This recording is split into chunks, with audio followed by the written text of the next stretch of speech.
Since the dawn of humanity, fear has been a constant whisper in the back of our minds. It doesn't choose its time or place, often appearing as a dark omen, even in moments of apparent peace. Yet, this emotion that most people try to avoid at all costs holds one of the greatest keys to spiritual liberation. In our modern society, with its rush and superficiality, fear is seen as a weakness, an obstacle to be eradicated.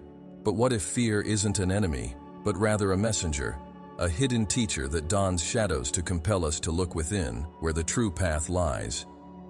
The vast majority of people spend their lives running from this feeling, unaware that in doing so, they only reinforce their own imprisonment. Ignoring fear doesn't make it disappear. On the contrary, it feeds it, strengthens it, and transforms it into something that governs our decisions without us even realizing it.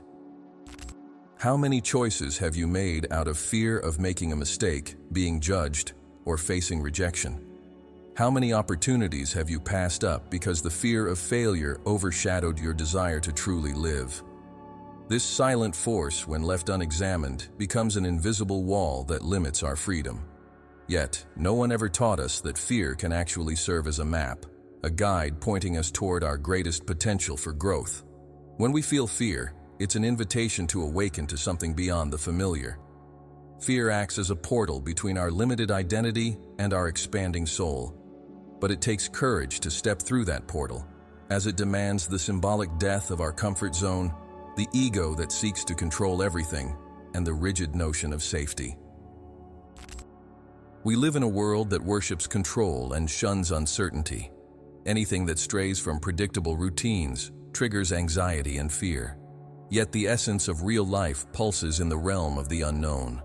It's in this fertile space that the soul moves, reveals itself, and expands. Fear arises as an automatic response to this unfamiliar territory, but it's not a sign of failure.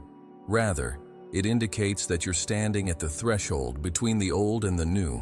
Most people retreat, backtrack, and create excuses to stay small. But those who push forward uncover an ancient secret. Fear is the gateway to spiritual awakening. It guards the portals that lead to the sacred, and only those willing to cross it will discover the hidden truths on the other side. It's no coincidence that all the great spiritual masters throughout history have faced fear in its most brutal forms.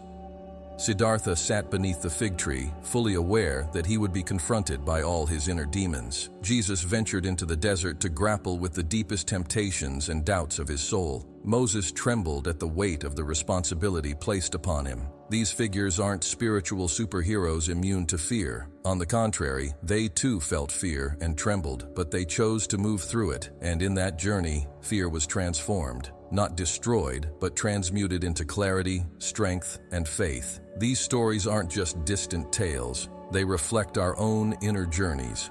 Each of us, in our own quiet way, is being called to undertake this same journey. Fear only holds power when we avoid it. When we confront it head-on, it loses its grip. Not because it magically disappears, but because we stop viewing it as something to conquer and start listening to it as something to understand. Fear reveals where we still feel small, where we haven't fully trusted life, and where our souls have been stifled by the need for control. It's like a guard dog in front of a sacred door. It barks, growls, and frightens us. But when we approach with presence and intention, we realize it was merely testing us. The true enemy isn't fear itself, but the paralysis it causes when we see ourselves as its victims. Awareness is the antidote. Presence dissolves the illusion. When we are conscious, fear doesn't dominate us. Instead, it guides us. There's no way to grow spiritually without facing fear. It's the first guardian of our consciousness. When we try to avoid it, we skip the essential steps of our inner journey. Real growth requires discomfort.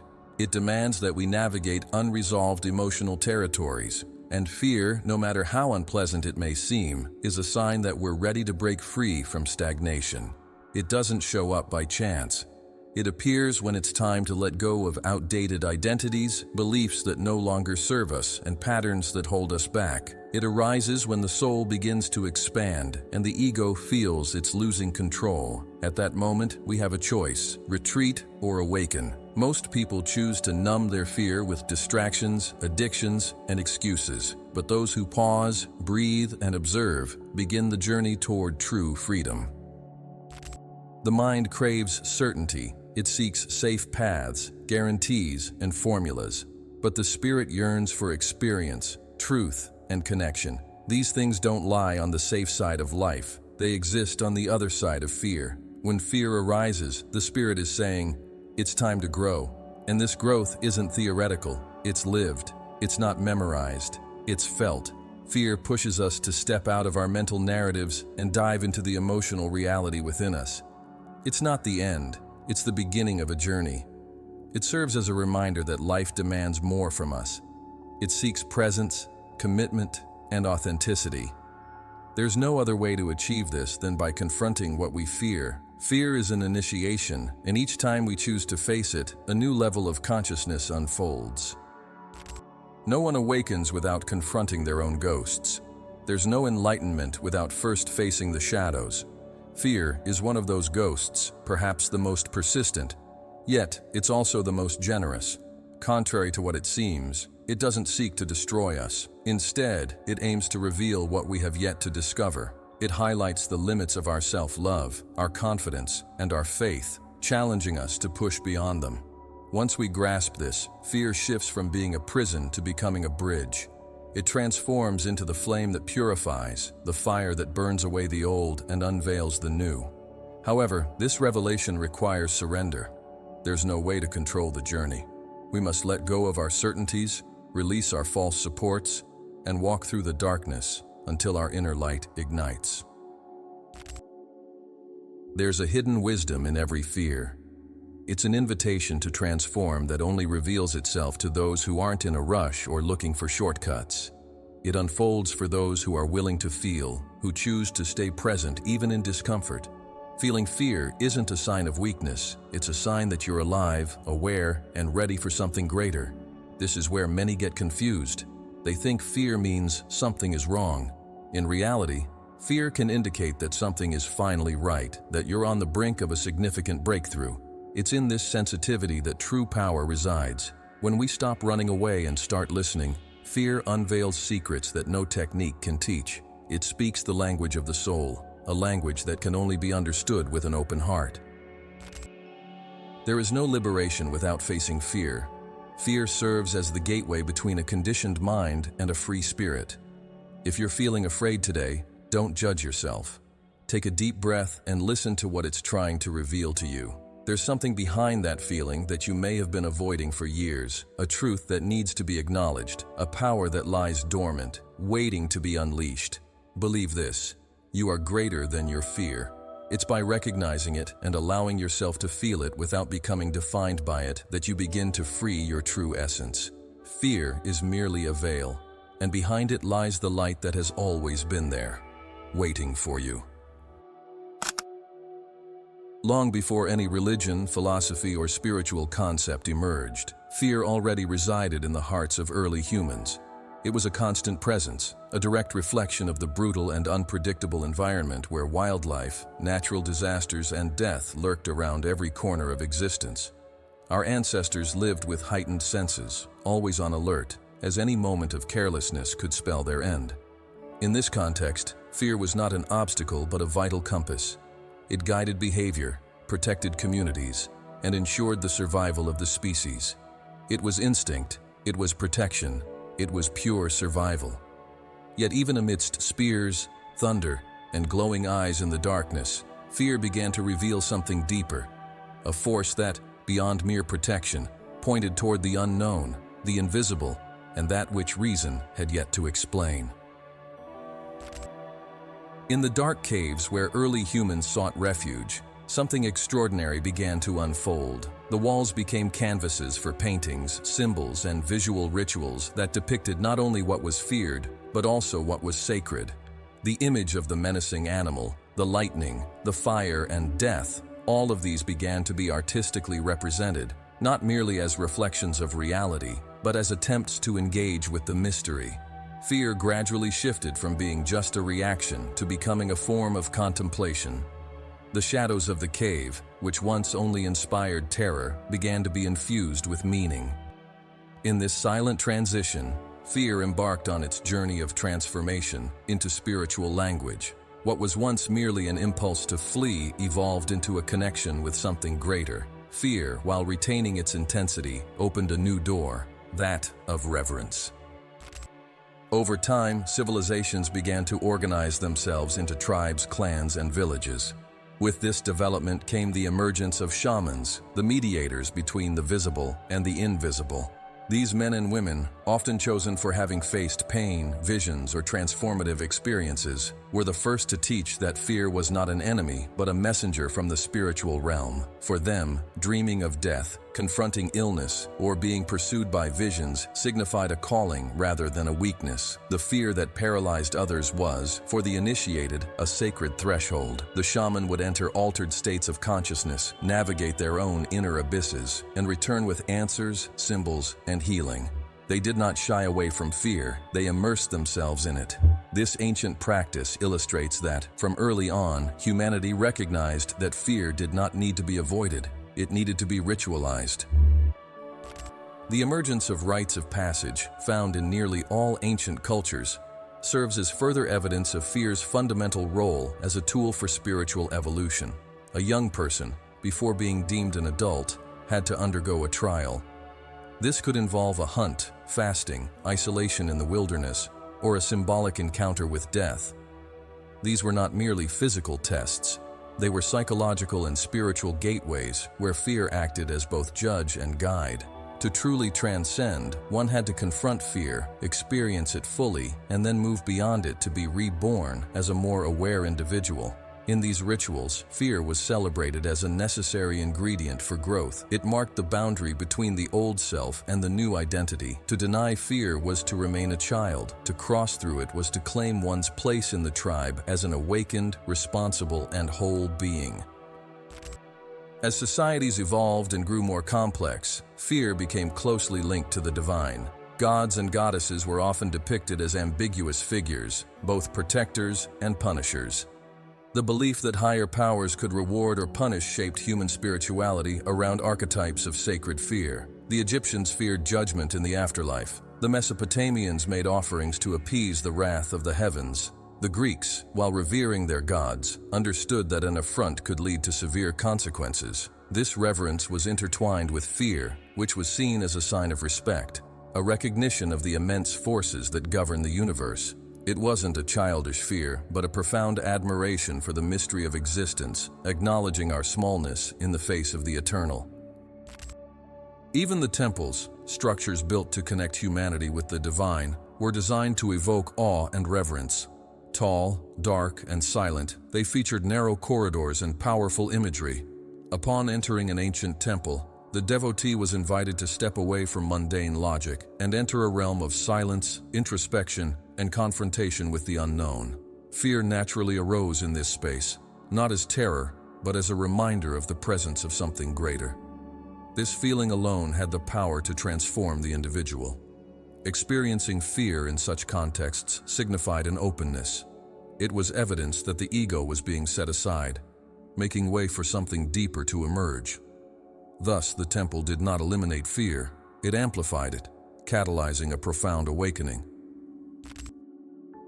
This dynamic of fear and spirituality wasn't limited to great empires. Indigenous peoples, nomads, peasants, and all cultures rooted in the land recognized the significance of fear as a connection to the sacred. Thunder wasn't just a sound, it was the voice of the gods. Illness wasn't merely a biological issue, it represented spiritual imbalance. Death wasn't an end, it was a return to the mystery. In all these perspectives, fear served as the link that reminded us of our place in the universal order. It was a constant reminder that there is something beyond human understanding, something that deserves respect, attention, and humility. Fear kept us grounded.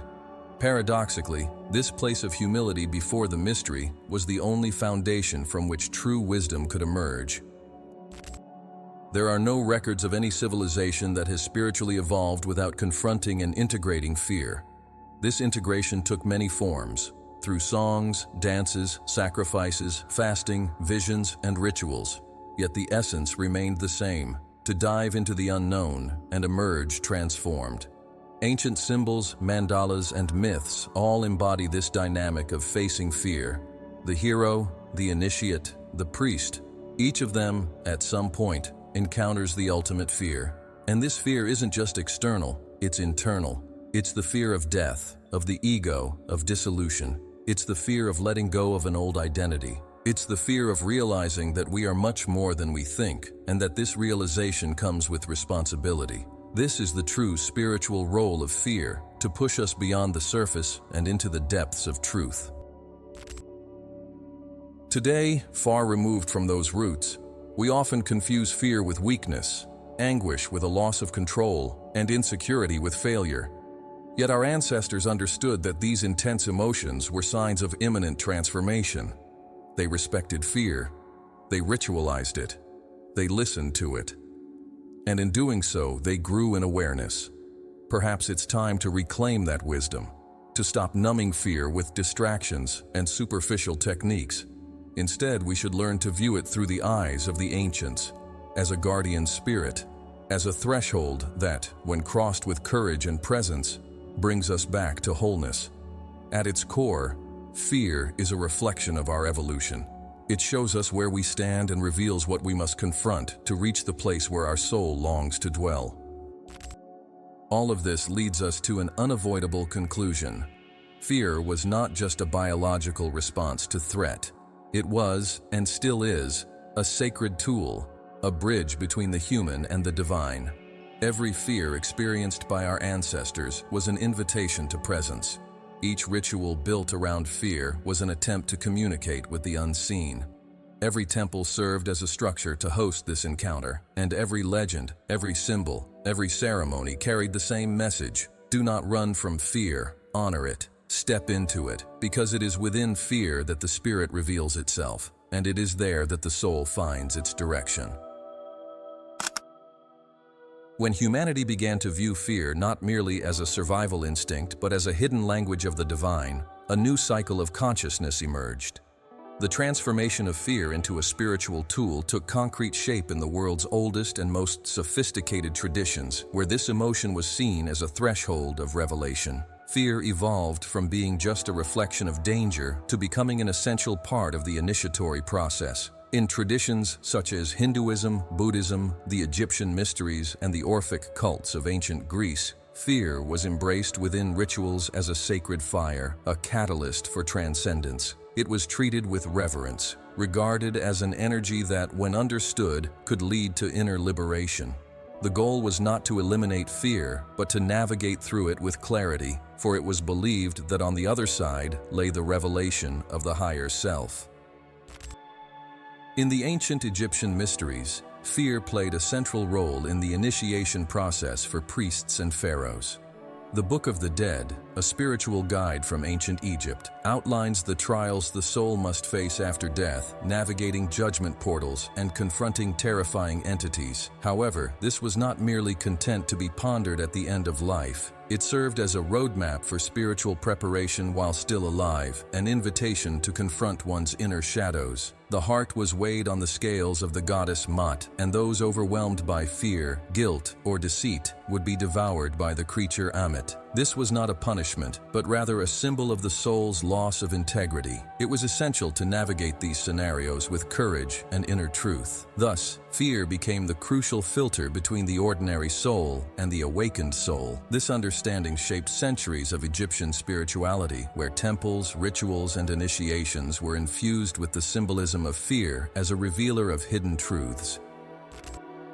In Hinduism, the Upanishads, philosophical and spiritual texts that form the foundation of Vedic tradition, explicitly discuss fear as a sign of duality. According to the wise rishis, fear arises from the illusion of separation between the individual self and the absolute. Where there are two, there is fear, but where there is unity, fear vanishes. The spiritual journey, therefore, was not about eliminating fear as if it were a flaw, but rather understanding it as a symptom of spiritual ignorance. Practices like yoga, meditation, and contemplation of the self were ways to navigate this existential fear. The aspirant needed to quiet the senses, dive deep into the mind, and transcend personal attachments, desires, and fantasies. At each stage, fear would emerge. Fear of losing identity, fear of dissolution, fear of losing control. Yet only those who remained steadfast and courageous could experience the bliss of samadhi, the state of union with the eternal. In this journey, fear was not the end, it was the gateway. In Buddhist tradition, the relationship with fear is particularly direct. Siddhartha Gautama, the Buddha, confronted Mara, the embodiment of fear, desire, and illusion, on the eve of his enlightenment. Mara didn't just try to frighten him with armies and terrifying images. He also attempted to seduce him with pleasures and doubts. For the Buddha, fear represented the most subtle form of a trapped mind. He realized that fear only held power when there was an identification with the ego. When the ego vanished, fear dissolved like a mirage. Buddhist teachings, especially in Zen and Vajrayana, place practitioners face to face with their fears through intense meditations, absolute silence, practices in cemeteries, visualizations of death, and confrontations with their own limits. All of this serves to teach that true freedom arises only when the mind stops trying to avoid discomfort. In Buddhist practice, fear is the ultimate test of presence. Greek traditions were also deeply intertwined with the spiritual power of fear. The Eleusinian Mysteries, one of the most secretive and revered initiation rituals of ancient Greece, revolved around intense experiences of symbolic death and rebirth. Initiates underwent lengthy periods of purification, silence, and contemplation before engaging in rituals that invoked the underworld, the descent of Persephone, and encounters with the hidden forces of existence. Although the details of these mysteries were kept secret for centuries, accounts suggest that those who participated emerged without a fear of death, gaining a new clarity about life. This transformation was possible because fear was not shunned in these rituals. It was summoned, ritualized, and experienced. In this way, it was transmuted. Fear ceased to be a mental prison and became a key to the soul's immortality. In shamanism, found in various ancestral cultures, fear was seen as a spirit that one could engage with. During ceremonies involving powerful plants or deep fasting in the forest, initiates faced terrifying visions, traumatic memories, and sensations of ego dissolution. Fear would surge with full force, leaving no way to escape. Yet shamans taught that by embracing this fear, by breathing through it and singing to it, something transformative occurred. Fear revealed itself not as an enemy, but as a guardian of profound knowledge. It was necessary to undergo symbolic deaths multiple times for the spirit to become whole. This symbolic death always came with dread, resistance, and pain. But it was precisely at this juncture that the soul gained strength. In this context, fear was the sacred initiator, the guardian of the gateways to invisible wisdom. In Kabbalah, the mystical tradition of Judaism, fear is seen as an ambiguous force. There is a lower form of fear, rooted in illusion, and then there is yirat shamayim, a reverent awe of the divine. This second type of fear is considered essential for wisdom. It's not terror, but rather an acknowledgement of the vastness of the mystery. Experiencing this kind of fear is the first step toward receiving the light. It embodies a state of humility that allows for the revelation of hidden wisdom. This is not fear of punishment, but an awareness of the sanctity of all that exists. It is an inner silence that recognizes there is something beyond comprehension, and it is only through this reverence that one can access the purest spiritual light. When elevated, fear transforms into reverence, and this reverence opens the channels of the soul to the divine. In Sufi tradition, the mystics of Islam viewed fear as an integral part of the path to love. Paradoxically, they taught that true fear arises from the desire to remain connected to the divine beloved. It wasn't the fear of punishment that guided them, but rather the anxiety of losing their bond with God. This fear was sweet, intense, and transformative. It stirred the heart towards complete surrender, the relinquishing of the ego, and a mystical dance with the infinite.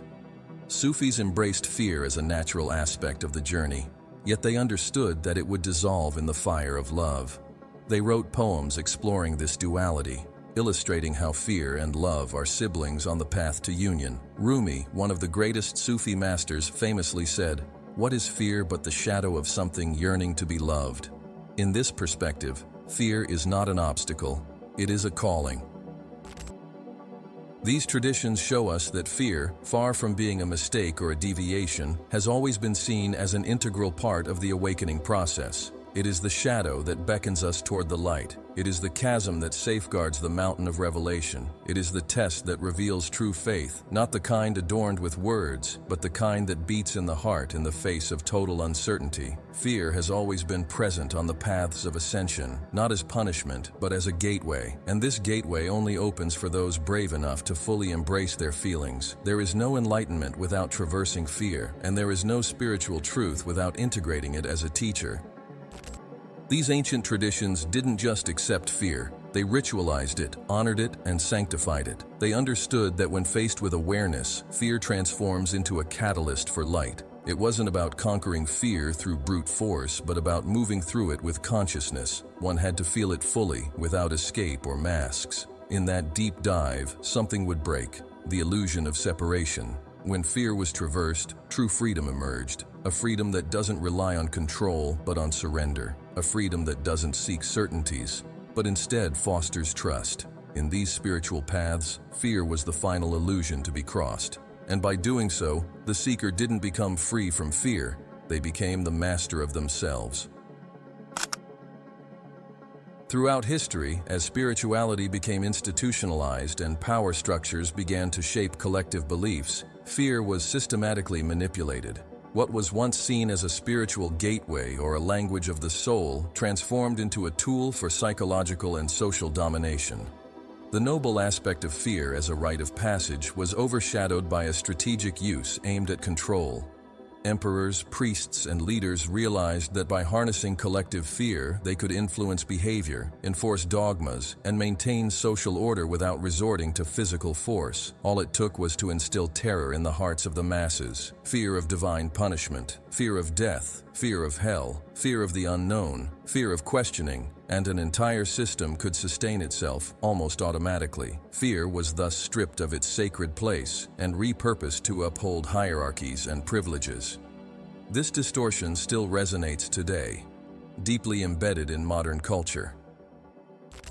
During the Middle Ages, religious institutions wielded fear as a central pillar of their doctrines. The promise of eternal salvation was always accompanied by the threat of eternal damnation. Hell was depicted in graphic detail: fire, torture, screams, endless pain. These weren't mere spiritual metaphors, they were clear mechanisms of intimidation. Fear didn't lead to inner contemplation, but rather to blind obedience. Dogmas became unquestionable, with excommunication or death as the penalties for dissent. The Inquisition stands as the most brutal example of this twisted use of fear. Thousands were persecuted, tortured, and executed in the name of spiritual purity. But the true aim was to preserve the Church's power structure. The fear of being labeled a heretic, of being reported, or of being judged for alternative spiritual beliefs or practices silenced voices and stifled the spiritual evolution of an entire era.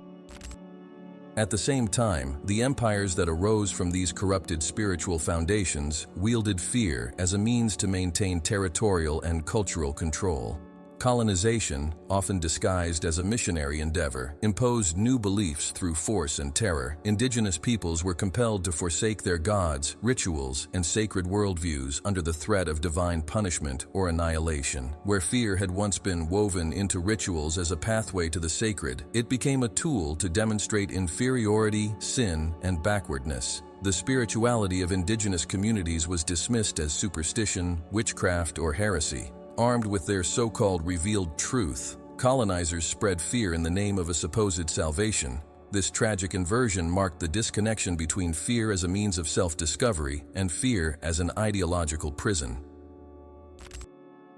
With the rise of modern states, fear took on new forms. Secularization didn't eliminate its use, it merely adapted it. The fear of divine punishment was replaced by the fear of social failure, poverty, and exclusion. Society began to control individuals not just through spiritual threats, but with more subtle and effective mechanisms. Fear became woven into the psychological fabric of the average citizen. Schools instill a fear of making mistakes. Workplaces instill a fear of being fired. The media instills a fear of violence. Culture instills a fear of not belonging. Everything revolves around maintaining a constant state of insecurity, making the population more manipulable, more dependent on institutions, and more obedient to external authorities. Fear has come to be nurtured as a chronic, silent, almost imperceptible atmosphere, yet utterly devastating. The modern world, despite being more technological and seemingly rational, still feeds off the same matrix of domination rooted in fear. Advertising campaigns exploit our fears of inadequacy, of not being loved, of aging, and of falling ill. Medicine often thrives on the fear of death, peddling expensive treatments and unnecessary interventions. Political systems operate on the fear of the other, the invisible enemy, and impending collapse. Each election cycle is driven not by dreams, but by threats. Security has become a justification for surveillance. Protection is used as a pretext for control. Freedom has been reduced to a decorative concept, while fear continues to dictate the rules of the game. And perhaps most alarmingly, few people recognize this, because this fear has been normalized, internalized. It has become the lens through which we view the world. And so fear, once regarded as a spirit, a sacred initiator, a language of the soul, has become a constant noise, a silent prison. People no longer recognize that they are afraid. They simply feel exhausted, anxious, and aimless. This spiritual disconnection is directly tied to the manipulation of fear. When fear is wielded as a tool for control, it blocks access to inner truth. It paralyzes intuition, clouds vision, and stifles courage. A person dominated by fear is cut off from their own soul. They live in a state of reactivity, defensiveness, and suspicion, and that's exactly what systems desire. Disconnected individuals who are easy to manipulate and unable to rebel with awareness. Fear, when left unexamined, morphs into submission. True spirituality has always taught that fear must be confronted with clarity, not fed with lies. However, the modern system has flipped this logic on its head. It perpetuates fear, encourages it, and turns it into a commodity. An entire industry revolves around the promise of security, all while fostering a constant terror that something is always about to go wrong. Fear has become the fuel for consumerism, emotional dependency, and a manufactured self-image. In this environment, discussing true spirituality feels almost like an act of resistance, because it demands the exact opposite: to face fear head-on, to feel its presence, to question its origins, and to navigate through its shadows until uncovering the truth it conceals. The biggest illusion perpetuated by this domination is the belief that fear must be eliminated in order to truly live. However, the truth is quite different. Fear needs to be recognized as a manufactured illusion, a strategy designed to prevent you from realizing who you truly are. Spiritual freedom isn't about the absence of fear, it's about independence from it. It's understanding that fear exists, that it barks, that it persists, but that you don't have to obey it. When fear is unmasked, it loses its power. Once we grasp its historical roots, its institutional manipulation, and its cultural repetition, we begin to reclaim our inner sovereignty. It's at this moment that something profound awakens, the ability to live authentically, even in the face of uncertainty. Courage isn't the absence of fear, it's clarity in the presence of it. It's essential to understand that every system of domination relies on the illusion of fear to maintain its grip. Breaking this illusion poses the greatest threat to the status quo. That's why true revolutionaries have always been labeled as mad, dangerous, or heretical. They refuse to bow to fear. They see beyond the veil and recognize that, at its core, fear is merely a guardian of freedom. This spiritual journey demands a certain defiance, not a rebellion against the world, but against the lies that have been instilled within you. The lie that you need to be afraid, that you are fragile, that you are alone, that something bad will happen if you dare to be yourself. This lie must be shattered, and when it falls, fear dissipates, not because it vanishes, but because it ceases to be your guide. You then return to being led by your own light. The greatest spiritual prison isn't made of external walls. It's built from the walls within. These walls are constructed from beliefs, traumas, narratives, and fears that don't truly belong to you. They've been erected over centuries of fear-based manipulation. Dismantling these walls is a process, a deep act of liberation. It requires presence, study, and courage. But above all, it demands a willingness to see. Fear only holds power when it remains unseen. It thrives in the shadows. Yet when you shine the light of awareness on it, fear reveals its true nature. A reflection of falsehood, an echo of the past, a performance that no longer needs to go on. In that moment, you stop being controlled, you stop being manipulated, you cease to be a mere spectator and become the author of your own spiritual journey.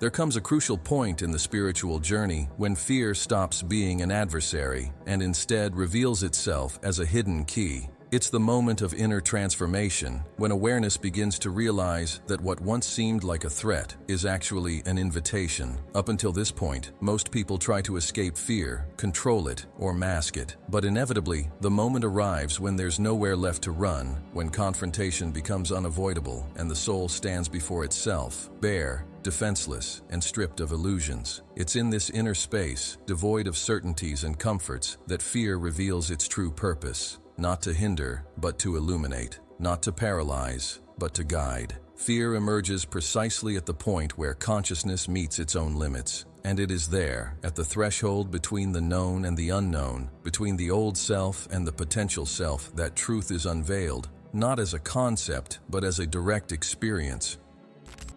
This turning point doesn't come from force, struggle, or denying fear. It arises from radical acceptance. When we feel fear without trying to escape it, something within us starts to reorganize. Our breath deepens, our minds quiet, our bodies may tremble, but they remain steady. It's in this steadiness that transformation happens. Fear has always been asking for one thing: presence. It doesn't need formulas, empty techniques, or intellectual explanations. It needs to be felt. Within its condensed energy lie all our blind spots, frozen memories, unresolved traumas, and the lies we've accepted as truths. When fear surfaces intensely, it offers a direct map to the core of our confinement. By staying with it and feeling it without trying to push it away, the light of awareness begins to touch the most forgotten parts of our soul. And as these parts are acknowledged, they start to integrate. Most of the emotional blocks we carry are kept alive precisely because we avoid the fear that protects them. Fear acts like a protective layer, a guard that prevents us from accessing the deeper, more vulnerable parts of our being. However, when we push through this layer, we find that there are no monsters lurking behind it, only wounded, forgotten parts of ourselves that are desperate for attention and care. This is why fear can be so painful. It holds on to what we couldn't bear to feel in the past. As children, lacking emotional resources, we suppressed these feelings. As adults, we avoid confronting them again. Yet, our soul knows that healing lies within. That's why fear persists. It manifests in our dreams, our relationships, recurring situations, illnesses, and nameless anxieties. It is a call to reconnect with what has been denied. And while this reconnection may be frightening at first, it is the gateway to the truth that sets us free. The inner transformation occurs when we stop viewing fear as a sign that something is wrong and start seeing it as a signal that something is about to emerge. Fear doesn't arise by chance. It appears when the soul is ready to take a step forward. It's not a punishment, but rather a preparation. The presence of fear signifies that one cycle is closing while another is opening. However, for the new to emerge, we must let go of the old. This is precisely what fear represents. The symbolic death of identities, beliefs, and comfort zones that no longer serve us. Instead of resisting this death, the spiritual seeker learns to honor it, accepting it as part of the journey. In doing so, they discover that what once seemed threatening is actually liberating. By moving through the fear, They let go of the false and are reborn into the real. This experience can't be taught in books or conveyed through words. It's something felt in the body, the soul, the skin. It's an intimate, intransferable process. Each person will have their own moment, their own trigger, their own portal of fear. For some, it may be loss. For others, it could be emptiness. And for still others, the feeling of having no control over anything. But in every case, the structure remains the same. Something crumbling inside, something seeking release, something crying out for truth. And if a person can breathe through that chaos, if they can hold their ground even without understanding, something magnificent happens. Clarity begins to emerge, a peace that doesn't rely on explanation, a certainty that doesn't stem from the mind. It's the birth of true consciousness, one that isn't based on beliefs, but on presence, in silence, in lucidity. At that moment, fear has fulfilled its purpose. It's important to understand that fear never completely disappears.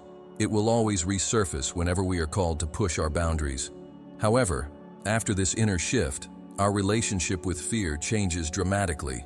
It transforms from an enemy into a messenger. The intensity remains, and the discomfort may linger, but our interpretation shifts. And this changes everything. It restores power to the individual. Before, fear was in control. Now, it guides us. Before, fear paralyzed us. Now, it points us toward the next step.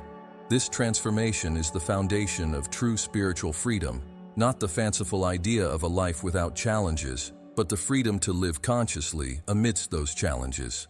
It's about no longer being a hostage to our automated emotional responses and becoming sovereign over ourselves.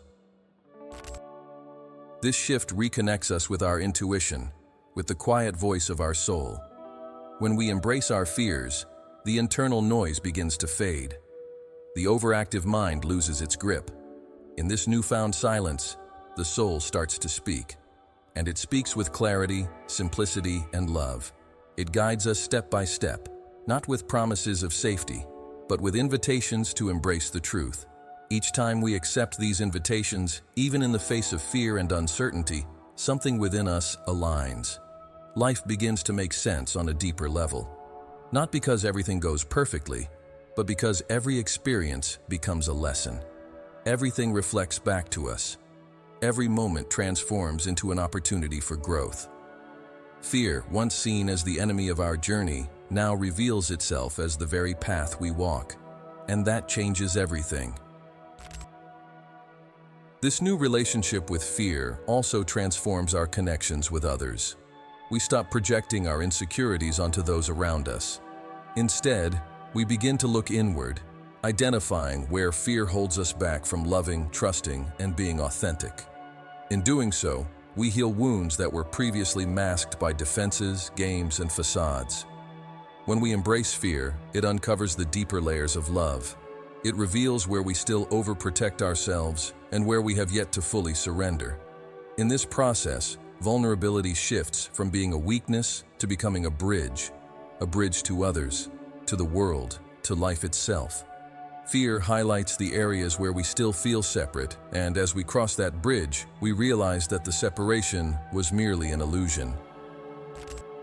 The inner transformation marks the beginning of a commitment to one's own soul. It's a commitment that doesn't rely on external approval, imposed rituals, or ready-made templates. This commitment is quiet, yet unshakable. A person who has undergone this journey understands that they can never betray themselves again. They recognize their truth, feel their strength, and trust their intuition.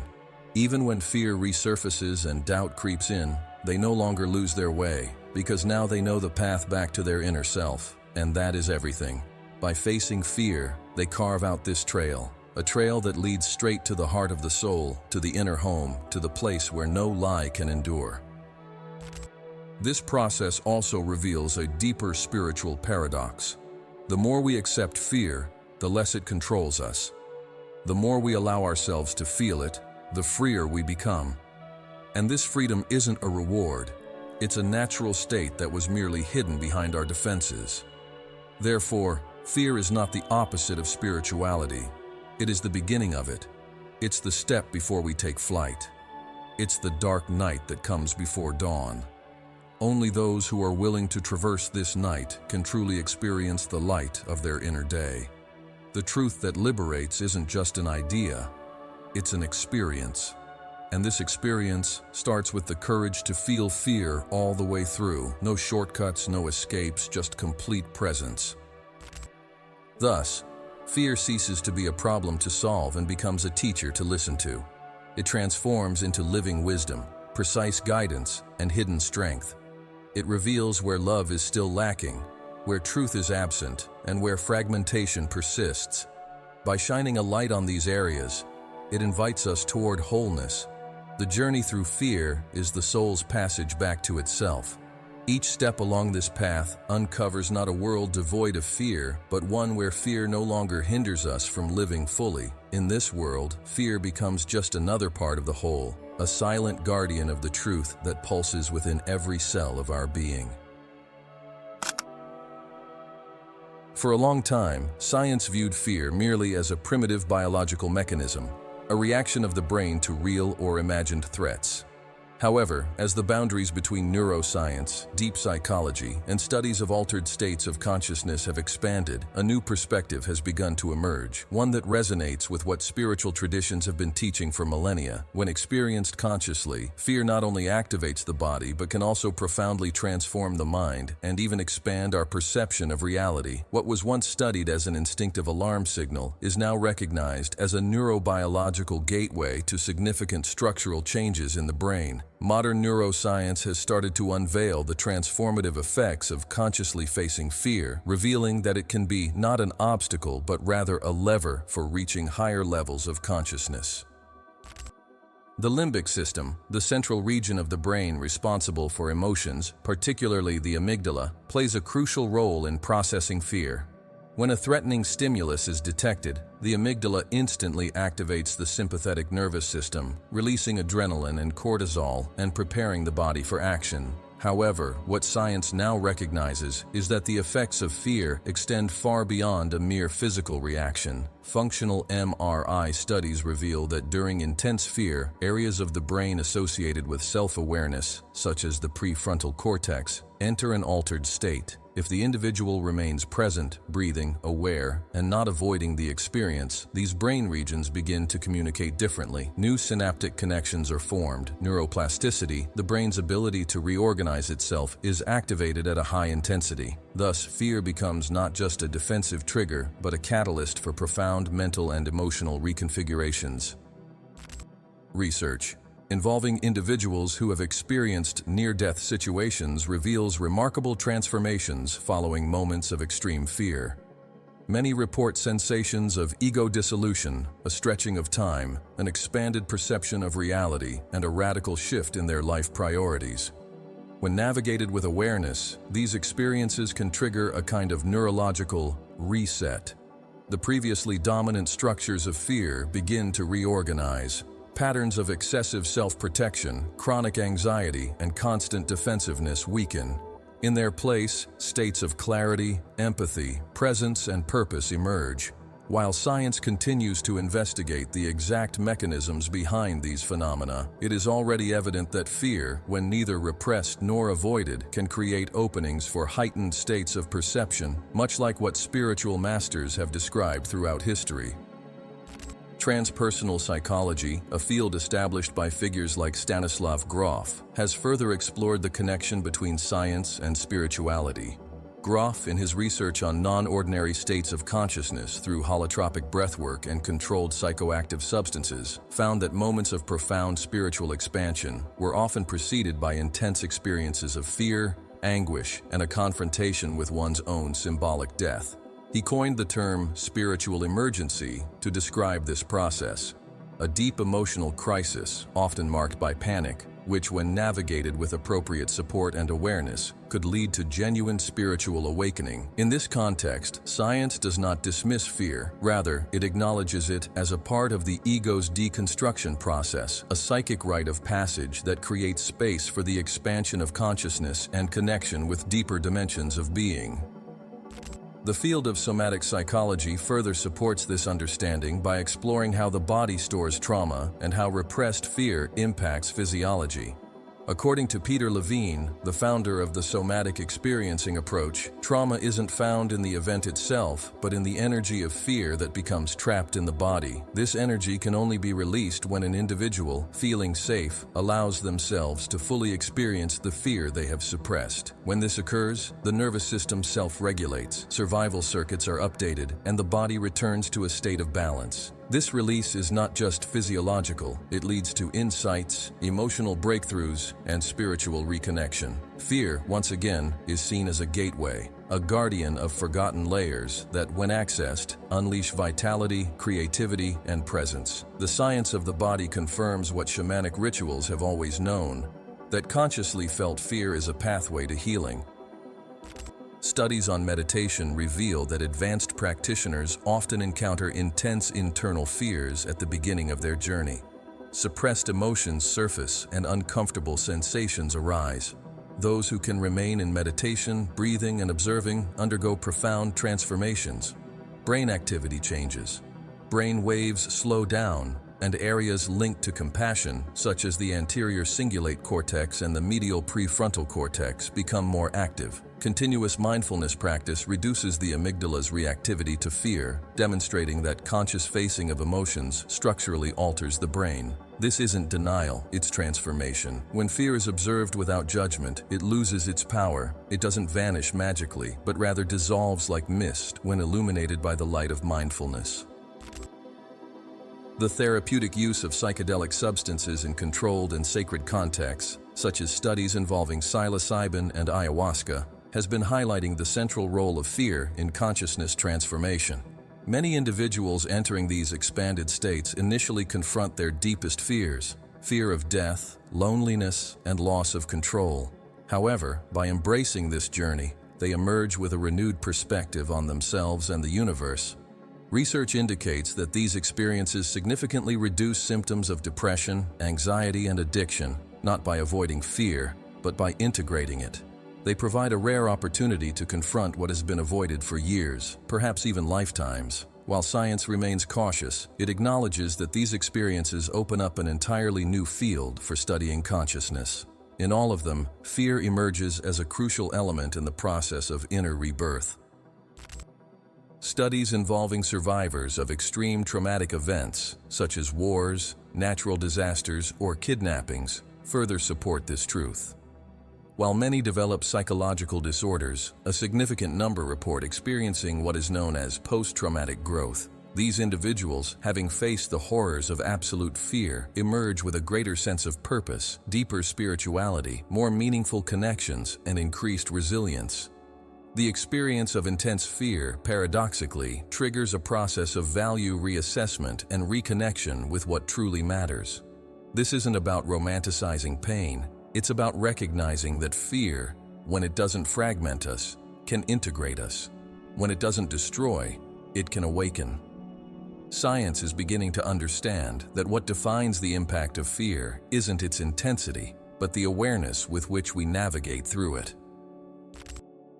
Epigenetics, the field that explores how external factors influence gene expression, has revealed some remarkable findings. Chronic fear and emotional repression can change genetic expression, leading to reduced immunity, accelerated aging, and the activation of disease-related genes. Conversely, experiences that promote emotional release, meditation, and trauma integration can activate genes associated with healing, longevity, and overall well-being. This indicates that our bodies respond not only to our experiences, but also to how we navigate those experiences, especially in relation to fear. The way we feel, embrace, and process fear literally shapes our biology. Spirituality and science converge in their recognition that fear, when approached with mindfulness, can be transformative. It impacts the mind, body, and spirit. Therefore, the expansion of consciousness isn't a leap that happens in spite of fear, but often because of it. Fear pushes consciousness out of its comfort zone, compels us to question limiting narratives, and shatters bubbles of illusion. It demands presence, humility, and openness. As we navigate through it, a new perspective emerges, one that doesn't deny fear but embraces it as part of the journey. Science is just beginning to chart what ancient traditions have long understood intuitively, that fear, when experienced with authenticity and presence, is one of the most sacred gateways to personal expansion. At this intersection, science and spirituality cease to be adversaries. They embrace each other, acknowledging their complementarity, and together they point toward a new era, an era where fear is no longer an enemy, but a respected teacher.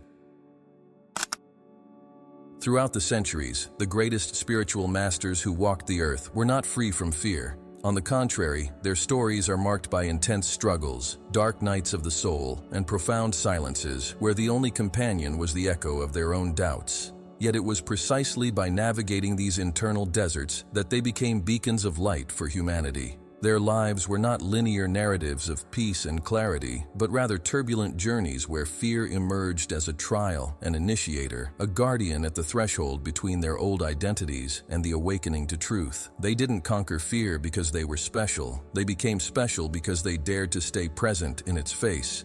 By doing so, they showed us, through their living examples, that fear can be transformed into clarity, service, compassion, and truth. Each, in their own way, left us a map, a path that inevitably leads through the crossing of our own abyss.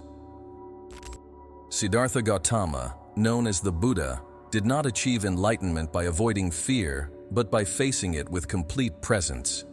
In the pivotal moment of his journey, seated beneath the Bodhi tree, Mara, the embodiment of fear, desire, and illusion, appeared with all its might.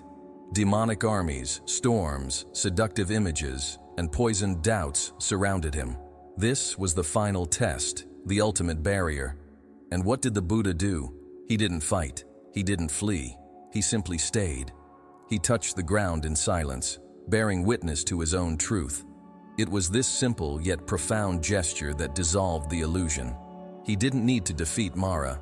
He merely refused to identify with its projections. In that moment, fear lost its foundation. The ego lost its structure, and the light of awareness emerged. This episode is not just a myth. It is a vivid metaphor for what happens within each of us when we embrace fear with full presence. The Buddha didn't overcome fear. He transcended it by being wholly present within it. Jesus of Nazareth, another great teacher, also confronted fear in its most human form. In the Garden of Gethsemane, just before his arrest, he wept, sweated blood, and pleaded for the cup of suffering to be taken from him. There was no superhuman strength there, only vulnerability, surrender, and presence. Yet, even in the face of fear, he said, "Thy will be done." This phrase resonates as one of the most powerful spiritual affirmations ever spoken, not because it denies fear, but because it embraces it on the path to total surrender. Jesus knew what lay ahead. He was aware of the pain, the humiliation, the injustice, and still, he chose to move forward. This courage doesn't stem from the absence of fear, but from a commitment to something greater than the self. By navigating his dark night, he demonstrated that love is stronger than fear, that faith doesn't require explanations, only presence, and that true revolution begins within, at the moment the soul chooses to trust, even without guarantees. Jung, the great explorer of the human psyche, confronted his own internal collapse as he delved into his unconscious.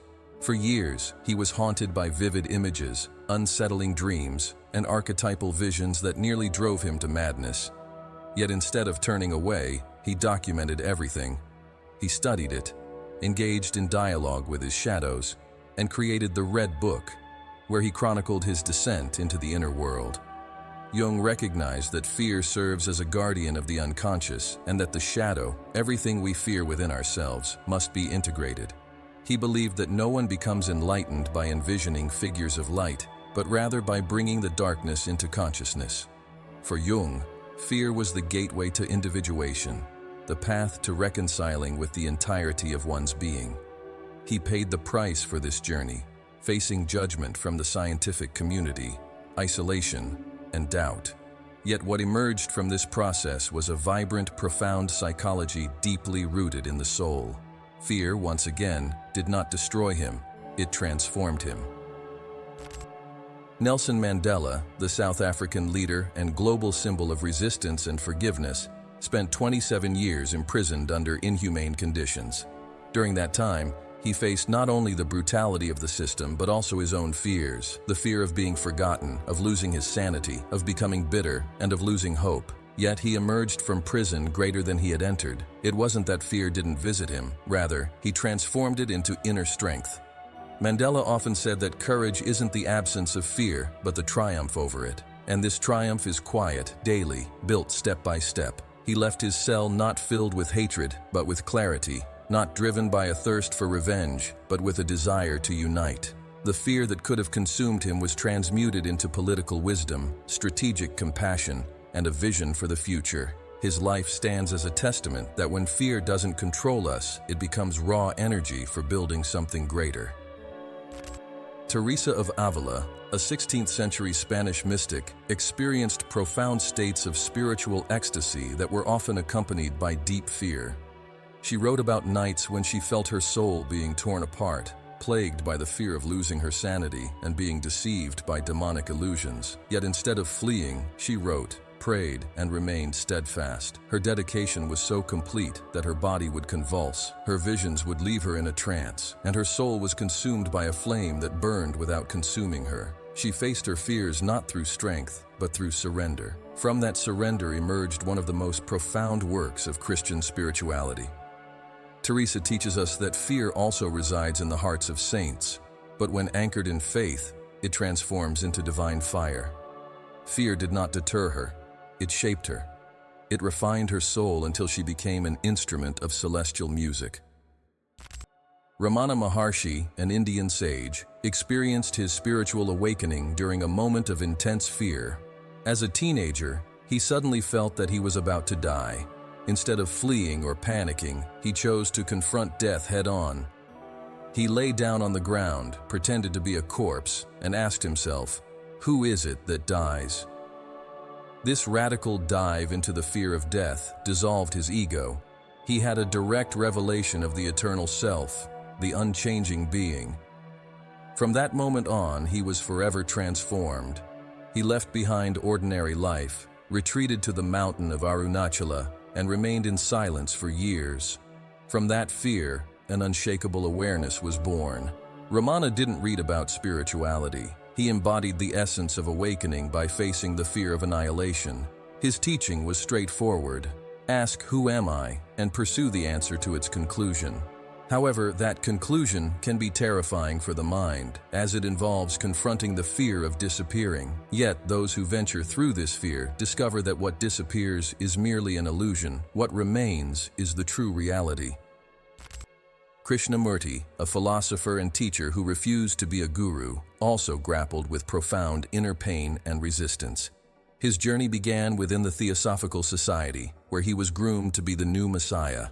However, he broke away from it all, confronting the fear of disappointing others, of being wrong, and of walking alone. In his talks, he spoke clearly about fear as the root of all conditioning. He asserted that a mind trapped in fear cannot love, cannot see, and cannot be free. True awakening, he believed, happens when the mind liberates itself from the past, from authority, and from dependency. He didn't provide ready-made answers. Instead, he posed living questions. Living in constant inquiry requires confronting the fear of uncertainty. His life was an ongoing journey through fear, the fear of not being understood, the fear of being idolized, the fear of being deluded. Yet he remained true to the truth that emerged from direct observation.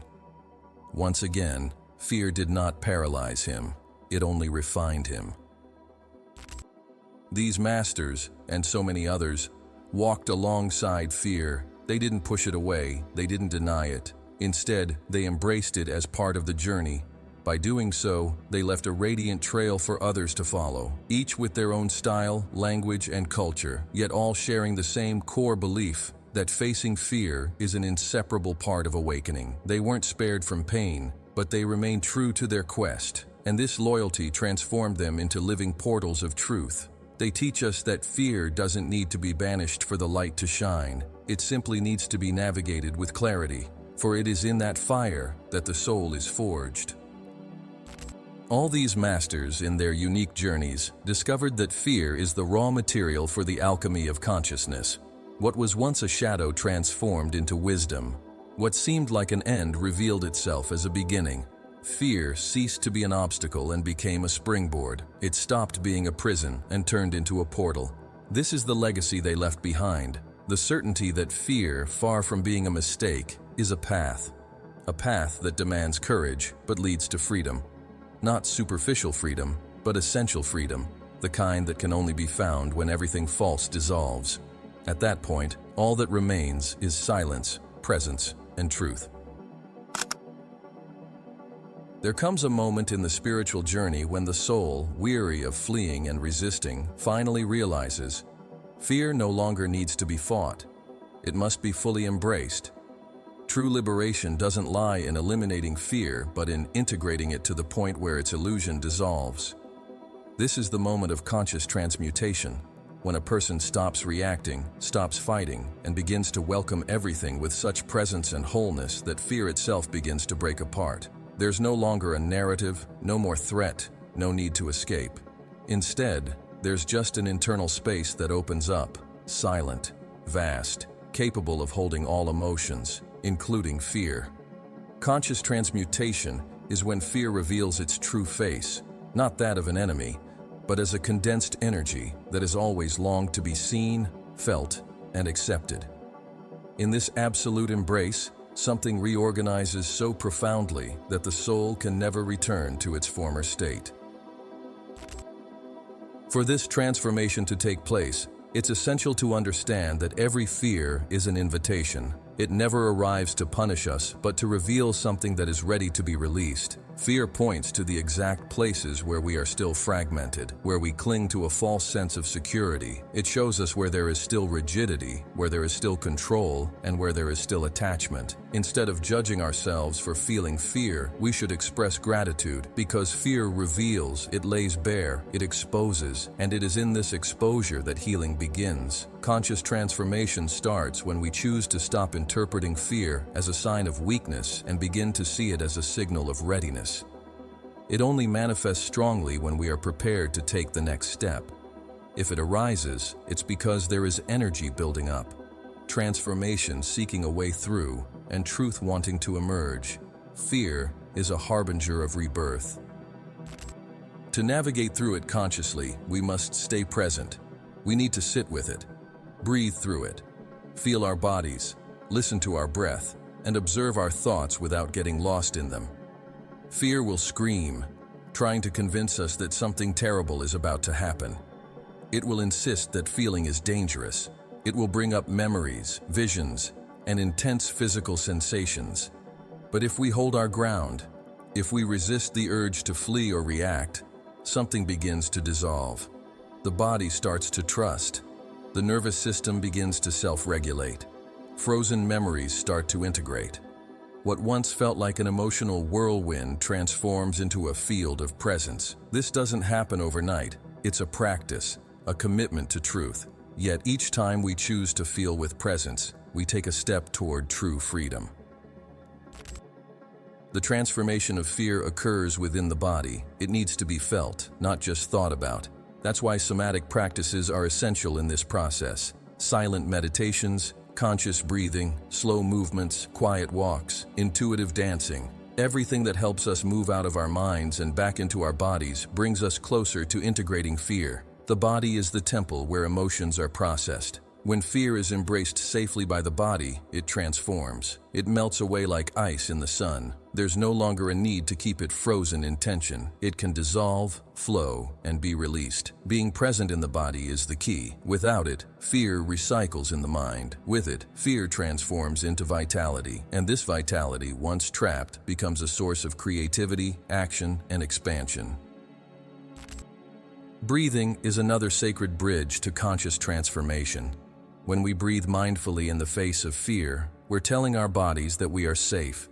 We're signaling to our nervous system that there's no need to fight or flee. This shift in information changes everything. Deep, continuous present breathing deactivates the circuits of fear and activates our centers of connection, love, and clarity. It's not a magical technique, it's a return to the basics. To breathe is to be alive, and to be alive is to feel. When we breathe through fear, we honor the life that pulses even in the shadows. We're affirming our acceptance of the entirety of existence. And this affirmation is the beginning of transformation, an acceptance that doesn't require guarantees, but simply acknowledges fear is here, and that's okay. Another essential aspect of conscious transmutation is surrender. Not in the sense of giving up, but rather in the sense of stopping the struggle against what is. Surrender means accepting that fear is a part of the human experience. It's about letting go of the need to control everything and the desire to understand everything with our minds. It's trusting that there is a greater intelligence at work. When we surrender to the present moment, to what is alive right now, even if it's fear, we create space for grace to enter. Surrender isn't passivity, it's receptivity, openness, and humility in the face of the unknown. When we surrender, we release the rigidity that fuels fear. And in that release, we discover the space for transformation. Fear thrives on resistance. Without it, fear dissolves into the vastness of consciousness. Compassion is also a vital force in this process. Being compassionate towards yourself when you feel fear is essential. Stop judging yourself. Stop comparing yourself to others. Stop thinking you should have already overcome this. Fear is not a flaw. It's a part of the soul that needs care. When we look at it through the lens of compassion, when we place our hand on our heart and say, "It's okay to feel this way," something within us begins to relax. The inner child, so frightened and forgotten, starts to feel safe. It's in this nurturing internal environment that fear can transform. Compassion doesn't require fear to vanish. It simply asks that fear be welcomed, that it can exist without judgment. And it's this space that brings healing. Loving presence is the most powerful remedy. Awareness also gives us the clarity to distinguish between real fear and illusory fear. Most of our fears are not rooted in the present. They are mental projections based on past experiences or future fantasies. When we are aware, we can recognize this. We can ask ourselves, is what I'm feeling happening right now? Or is it a memory? Am I in real danger? Or am I just reliving something? This simple question brings the light of awareness, and light reveals the truth. Most fears thrive in the darkness of the mind. When we bring presence to them, they reveal themselves for what they are: echoes, voices, images. They no longer have power over us, not because they are weak, but because they are no longer invisible. Clarity is light, and light dispels illusion. Conscious transmutation also involves recognizing the lessons that fear brings. Each fear carries a lesson, a piece of wisdom, a key. Perhaps it's showing us that we need to set boundaries. Maybe it's revealing where we still lack trust in life. It could be pointing to something that needs to be let go. When we listen to fear attentively, it always teaches us. It's a master in disguise, a guardian of our evolution. When we stop viewing it as something to avoid and start seeing it as an ally, everything changes. It shifts from being a burden to becoming a driving force. It stops blocking our path and begins to guide us. When integrated, fear transforms into a vital energy, and this energy propels life with purpose, direction, and presence. The practice of self-observation is also a cornerstone of this process. It involves watching our thoughts, emotions, and bodily reactions without identifying with them. It's about witnessing our own fear, observing the internal drama without getting swept away by it. This is living meditation. This is freedom in action. Continuous self-observation trains us to stay grounded within ourselves, even amidst the storm. The more we practice, the more we realize that fear is not who we are. It's merely a movement within the field of consciousness, and we are that field. We are the space where everything unfolds. This perspective radically transforms our relationship with fear. It shifts from being an internal enemy to just another cloud in the sky of presence. Ultimately, the conscious transformation of fear reconnects us with love. At its core, every fear is a cry for love, a plea for reconnection. When we move through our fears, we emerge on the other side to discover the love that has always been there, waiting for us. The love for life, for the present moment, for ourselves. Fear creates separation, while love brings us together. Only love has the power to dissolve fear at its root. Not the romantic, conditional, or unstable kind of love, but the deep, unconditional love that underpins everything, the kind that says yes to all that exists, including fear itself. When this love is acknowledged, experienced, and embodied, there is nothing left to fear, because we understand, deep down, that everything is an expression of the same source, even fear, and it is at this point that true freedom begins. After navigating through all the veils of fear and diving deep into its depths, feeling it in my skin, my body, my bones, something quietly shifts within. A portal opens. Not an external, mystical, distant portal, but an inner portal, utterly real, visceral, unmistakable. It is through this portal that the new begins, not as an idea or a future promise, but as a living reality that manifests in every gesture, every word, every choice. The soul, which once hid behind defenses, justifications, and masks, starts to reveal itself. It returns, and when the soul returns, fear loses its dominant role. It doesn't vanish like magic, but it ceases to be the conductor. It becomes merely a whisper in the background, while the orchestra of life begins to play with greater clarity, more truth, and more strength. Freedom takes root, not as a luxury, but as a natural state. Spiritual freedom isn't about a lack of challenges or living a perfect life. It's the ability to remain at peace even amidst chaos. It's about navigating the world without losing sight of who you are. It means no longer seeking approval, no longer reacting to external reflections, and avoiding the traps of a wounded ego. Freedom isn't something to shout about, flaunt, or impose on others. It's something you feel, something you breathe. It becomes the foundation of everything. A free soul understands that life is impermanent, that everything changes, and that losses come and go. But that doesn't throw them off balance. They've learned, through fear, to root themselves in the invisible, the eternal, and the intangible. It's on this unseen ground that they walk, with steady feet, a calm gaze, and an open heart. This is the new phase, a simple, present, and profound way of living where there's no need to pretend, prove, or rush. On this new path, love transforms from mere desire, need, or exchange into a state of being. It is no longer something to be sought after, but rather something that radiates from within. Love no longer depends on another person. It springs forth like an endless source. The love that emerges after transcending fear is mature, expansive, impersonal, and yet profoundly intimate. It doesn't seek to change others, doesn't demand, doesn't bind. It is a love that recognizes, embraces, and blesses. A soul that has faced fear understands loneliness, knows abandonment, and feels pain, and for that reason, it loves with greater compassion, patience, and authenticity. Love becomes the universal language, the frequency that harmonizes everything, the vibration that dissolves any resistance. Nothing needs to be forced. What is meant to come will arrive, and what needs to leave will depart, and the soul remains whole.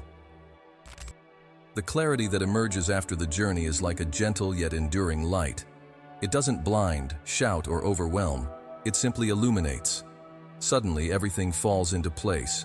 The pains of the past, old fears, and challenging encounters, all of it clicks together. The soul sees with fresh eyes, no longer through the lens of victimhood, but through wisdom. Each experience has been a stepping stone, every stumble, a call to action, every scare, a nudge inward. And now, with the eyes of awareness wide open, nothing goes to waste. Everything is transformed into fuel for growth. Clarity doesn't mean having all the answers. It's about trusting the process, trusting that life is vibrant, that there's an intelligence guiding everything, and that every step has a purpose. This trust brings a sense of peace, not apathy, but an active tranquility, a quiet presence that supports all actions, all encounters, and all cycles.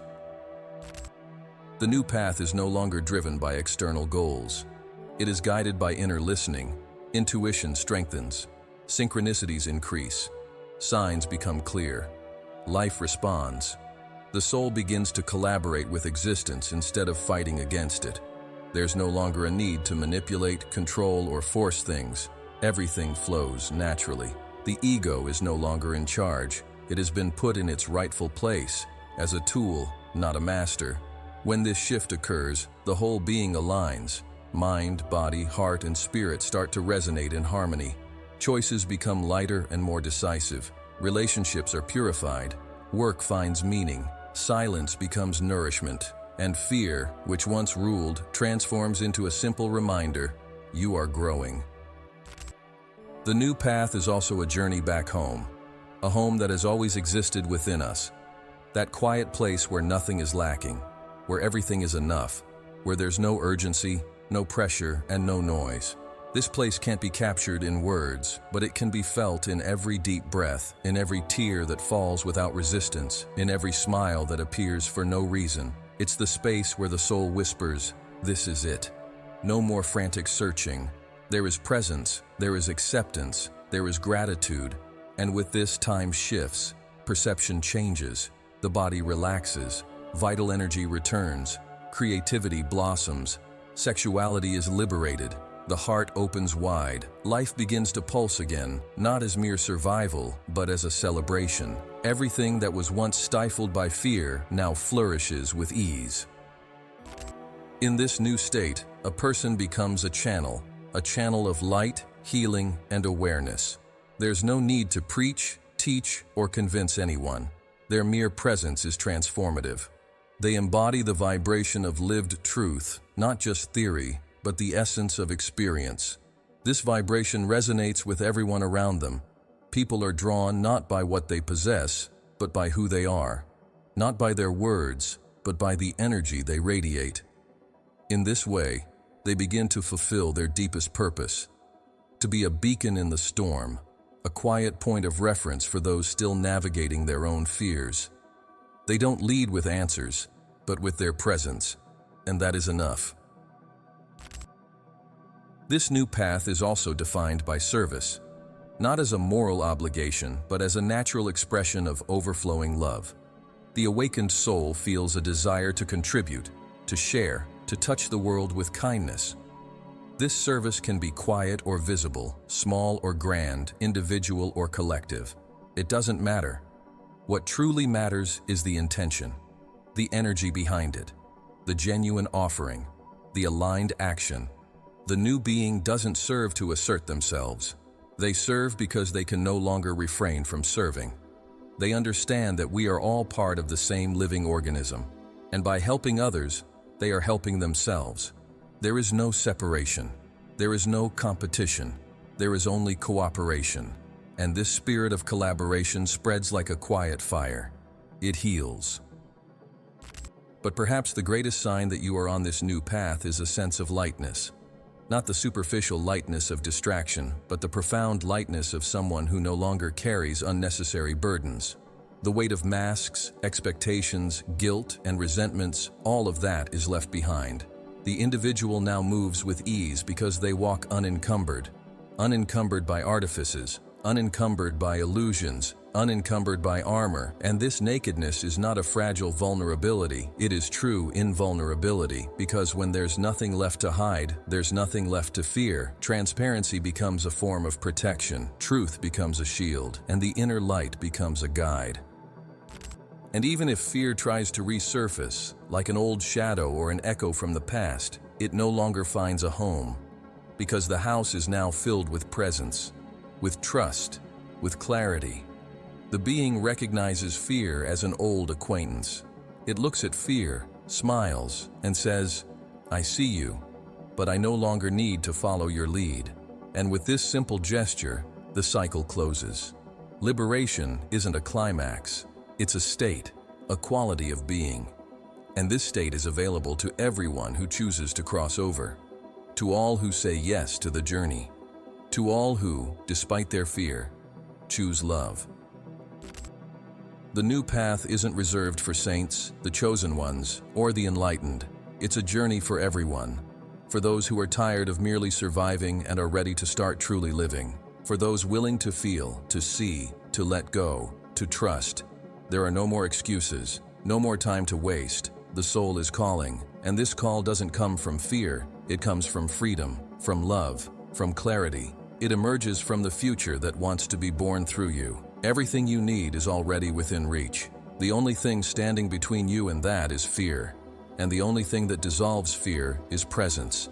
Breathe, feel, walk, and allow the new to unfold. Mind Unfettered, the stage is yours now. What's the biggest fear you've ever overcome? And what did you find on the other side?